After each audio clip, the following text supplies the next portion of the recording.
بسم اللہ الرحمن الرحیم الحمد للہ وکفا وسلام علی عبادہ الذین اصطفیٰ اما بعد اعوذ باللہ من الشیطان الرجیم بسم اللہ الرحمن الرحیم لقد کان لکم فی رسول اللہ اسوۃ حسنہ وقال اللہ تعالی فی مقام آخر ومن یطع اللہ ورسولہ فقد فاز فوزا عظیما سبحان ربک رب العزۃ عما یصفون وسلام علی المرسلین والحمد للہ رب العالمین اللہم صل علی سیدنا محمد وعلی آل سیدنا محمد وبارک وسلم اللہم صل علی سیدنا محمد وعلی آل سیدنا محمد وبارک وسلم اللہم صل علی سیدنا محمد وعلی آل سیدنا محمد وبارک وسلم۔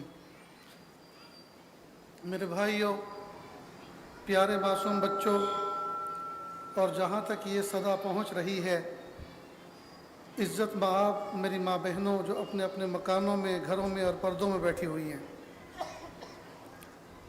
ماہ ربیع الاول جس میں 1450 سال پہلے اللہ رب العزت نے عالم انسانیت پر ایک کرم اور احسان فرمایا، وہ یہ کہ محبوب صلی اللہ علیہ وسلم دنیا میں تشریف لائے۔ اس ماہ مبارک میں اللہ کے محبوب صلی اللہ علیہ وسلم کی پیدائش کی خوشی پر جگہ جگہ پر جلسے ہوتے ہیں، اجتماعات ہوتے ہیں، اللہ کے محبوب صلی اللہ علیہ وسلم کی سیرت پر بیان ہوتا ہے، محبوب صلی اللہ علیہ وسلم کی حیات مبارکہ پر گفتگو ہوتی ہے۔ لیکن اتنی بات یاد رکھیں، یہ سیرت اور اللہ کے محبوب صلی اللہ علیہ وسلم کے اخلاق یہ کسی خاص مہینے میں، خاص موسم میں، خاص وقت پر یاد کرنے کی چیز نہیں ہے، بلکہ محبوب صلی اللہ علیہ وسلم کی حیات طیبہ پوری کی پوری ہمارے لیے ایک اسوہ، قدوہ اور نمونہ ہے۔ ہمیں چاہیے کہ ہم اس کو ہر لمحے، ہر گھڑی، ہر آن اپنے دل میں سما کر رکھیں اور محبوب صلی اللہ علیہ وسلم کے سراپا کو اپنے دل و دماغ میں سجا کے رکھیں۔ اللہ کے محبوب صلی اللہ علیہ وسلم کی حیات طیبہ، آپ نبی کریم صلی اللہ علیہ وسلم کا وجود مشہود ہمارے لیے بہترین اسوہ، قدوہ اور نمونہ ہے۔ جیسے کہ پوری کی پوری کائنات کسی نہ کسی نمونے کی محتاج ہوتی ہے۔ کسی آدمی کو مکان بنانا ہو تو کسی کانٹریکٹر سے ملتے ہیں، کسی راز معمار سے بات کرتے ہیں، مجھے گھر بنانا ہے، وہ کہتے ہیں جی مجھے نقشہ بنوا کے دے، میں ان بنیادوں پر دیوار کھڑی کروں گا، پلر کھڑا کروں گا۔ کسی آدمی کو کوئی مشینری بنوانی ہو، کسی انجینئر سے بات کرنی ہو تو وہ فوراً کہتا ہے جی آپ کوئی فوٹو دکھائیں، آپ مجھے کوئی نقشہ دکھائیں، تو پھر مجھے سمجھ میں آئے گا کہ آپ کیا بنوانا چاہتے ہیں، آپ کی ضرورت کیا ہے۔ بہرحال اس دنیا کے اندر کوئی بھی کام کرنا ہو تو آدمی اس کے لیے نمونہ تلاش کرتا ہے، نمونہ تلاش کرتا ہے۔ جب انسان دنیا میں کسی کام کو کرنے کے لیے نمونہ تلاش کرتا ہے، اس نمونے کے مطابق اس کام کو انجام دیتا ہے، تو بھلا انسان پوری زندگی بغیر نمونے کے کیسے گزار سکتا ہے؟ تو اللہ رب العزت نے پیارے آقا صلی اللہ علیہ وسلم کو ہمارے لیے نمونے کی شخصیت بنایا کہ آپ چلو تو ایسے جیسے میرے محبوب چلتے تھے، آپ جیو تو ایسے جیسے میرے محبوب جیتے تھے، آپ مرو تو ایسے جیسے میرے محبوب مر کے دنیا سے گئے، آپ خوشی مناؤ تو ایسے مناؤ جیسے میرے محبوب نے خوشی منا کے بتائی، آپ کوئی غم مناؤ اور غم کو فیس کرو تو ایسے کر کے دکھاؤ جس طرح میرے محبوب نے غم کو فیس کر کے دکھایا۔ غرض یہ کہ اللہ کے محبوب صلی اللہ علیہ وسلم کی حیات طیبہ میں ہمارے لیے بہترین اسوہ، قدوہ اور نمونہ ہے۔ لہٰذا ہمیں اگر کامیاب زندگی گزارنی ہے تو ہمیں چاہیے کہ ہم کامیاب زندگی میں اللہ کے محبوب صلی اللہ علیہ وسلم کو اپنے لیے آئیڈل پرسن بنائیں، نمونے کی شخصیت بنائیں۔ ہماری زندگی میں جتنے مرحلے آتے ہیں، صبح بیدار ہونے سے لے کر سونے تک اور سونے سے لے کے جاگنے تک، بلکہ پیدائش کی صبح سے لے کر وفات کی شام تک اللہ کے محبوب صلی اللہ علیہ وسلم نے ہر موقع کے لیے ہمیں ایک بہترین طریقہ اور انداز عطا فرمایا ہے. ہمیں چاہیے کہ ہم اس انداز کو اپنی زندگی میں اپنائیں. یہ ہے حضور پاک صلی اللہ علیہ وسلم سے اصل محبت کی علامت. یہ ہے سیرت کا تقاضا. اللہ کے محبوب صلی اللہ علیہ وسلم نے صرف اپنے پیارے محبوب کو مورت بنا کے نہیں بھیجا، کہ اللہ رب العزت نے صرف دیکھنے کی چیز بنا کے نہیں بھیجا، بلکہ محبوب صلی اللہ علیہ وسلم کو دیکھ کر، سمجھ کر، ان کے راستوں پر چلنے کے لیے اللہ پاک نے ہمیں تیار کیا. اللہ کے محبوب صلی اللہ علیہ وسلم کا قدم قدم پر ہمارے لیے بہترین نمونہ ہے زندگی میں. لہٰذا اگر ہم کامیاب زندگی گزارنا چاہتے ہیں، ہمیں اللہ کے محبوب صلی اللہ علیہ وسلم کی سنتوں کو اپنی زندگی میں زندہ کرنا ہے، محبوب کے طریقے کو اپنی زندگی میں زندہ کرنا ہے. اللہ کے محبوب صلی اللہ علیہ وسلم کو اپنا کر، ان کے طریقے کو اپنا کر آج تک کوئی شخص ناکام نہیں ہوا، اور محبوب کے طریقے کو چھوڑ کر آج تک کوئی شخص کامیاب نہیں ہوا. محبوب کے طریقے کو اپنا کر آج تک کوئی شخص ناکام نہیں ہوا، اور محبوب کے طریقے کو چھوڑ کر آج تک کوئی شخص کامیاب نہیں ہوا. اگر ہماری زندگی میں کہیں ناکامی آ رہی ہے تو یہ علامت ہے اس بات کی کہ ہماری زندگی میں محبوب کا کوئی طریقہ چھوٹ رہا ہے. اور اگر ہماری زندگی کامیابی کی طرف جا رہی ہے جی، تو اللہ کے محبوب صلی اللہ علیہ وسلم کی سنت کی کوئی برکت ہمارے ساتھ لگی ہوئی. جن جن لوگوں نے اور جن جن اقوام نے محبوب صلی اللہ علیہ وسلم کے طریقے کو اپنایا، وہ اپنی دنیاؤں میں مزے پا رہے. اور جن لوگوں نے اللہ کے محبوب صلی اللہ علیہ وسلم کو، ان کی سنتوں کو چھوڑا، ان کے طریقوں کو روندا، اپنی زندگی میں اپنی آنکھوں سے وہ ظلمت اور تاریکی اور بے چینی دیکھ رہے. نیز اللہ کے محبوب صلی اللہ علیہ وسلم نے جو کام کرنے کا طریقہ بتایا ہے، اس کام کو انجام دینے کا اس سے بہتر کوئی طریقہ ہو ہی نہیں سکتا. اصل میں یہ پوری کی پوری دنیا جو ہے، انسانی زندگی کا ماحول، انسان کو اللہ پاک نے اس طرح بنایا ہے کہ ہر انسان اپنی زندگی گزارنے کے لیے اپنے ماحول کو دیکھتا ہے. اس لیے قرآن پاک میں اللہ پاک نے فرمایا، یا ایھا الذین آمنوا اتقوا اللہ وکونوا مع الصادقین، اے ایمان والو تقوی اختیار کرو، اللہ سے ڈر کے زندگی گزارو، اللہ کو منہ دکھانا ہے. وکونوا مع الصادقین، اور صالحین کے ساتھ رہو. کیوں فرمایا اللہ نے؟ اللہ میرے اور آپ کے خالق ہیں، اللہ جانتے ہیں کہ میری اور آپ کی ضرورت کیا ہے.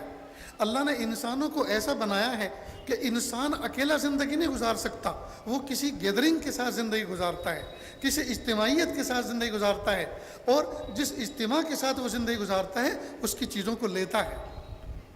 تو جب انسان کا حال یہ ہے کہ وہ اپنے ماحول کی چیزوں کو لیتا ہے، لہٰذا آپ غور کریں کہ ایک بچہ زندگی بھر گالی نہ دے، یہ ممکن ہے، لیکن گالی دینے والے ماحول میں رہیں اور پھر ایک مرتبہ زندگی میں گالی نہ دے، یہ ناممکن ہے، کیونکہ ماحول کا اثر پڑتا ہے. جتنی اچھائیاں اور برائیاں لوگوں کے اندر اس وقت موجود ہیں، ان کا ریفرنس، ان کا حوالہ پوچھو کہ یہ اچھائی اور برائی آپ کے اندر کہاں سے آئی، تو وہ اس کا ریفرنس کسی نہ کسی صحبت کا دیں گے. مثلا کوئی بچہ بیڑی سگریٹ پیتا ہے، اسموکنگ کرتا ہے، آپ اس سے پوچھو، یار میں آپ کے والد سے بھی واقف ہوں، آپ کے چچا سے بھی واقف ہوں، تایا سے بھی واقف ہوں، آپ کے دادا سے بھی واقف ہوں. جن لوگوں کا میں نے ذکر کیا ان میں سے کوئی بھی اسموکنگ نہیں کرتا تھا، پھر آپ کیسے اس گھر کے اندر اسموکنگ کرنے لگے؟ تو وہ کہے گا کہ بس بات مت پوچھو، میں ایک ہاسٹل میں رہتا تھا، وہاں میرے روم پارٹنر وہ اسموکنگ کیا کرتے تھے، میں ان سے سیکھا ہوں. تو دیکھیے، اسموکنگ کی عادت کسی ماحول سے ملی. ہماری ماں بہنوں سے پوچھو کہ یہ جو ڈش آپ نے تیار کی، یہ جو پکوان آپ نے تیار کیا، یہ آپ نے کیسے سیکھا؟ کہا امریکہ سے ہمارے پڑوس میں ایک فیملی آئی ہوئی تھی، ہم ایک روز ان کے گھر گئے، ان کے ہاں کھانا پکایا جا رہا تھا، تو ہم بھی کچن میں کھڑے ہو گئے، ہم نے دیکھا کہ وہ یہ ڈش جو آپ کے سامنے پیش کی بنا کر وہ یہ تیار کر رہی تھی، ہم سیکھ گئے.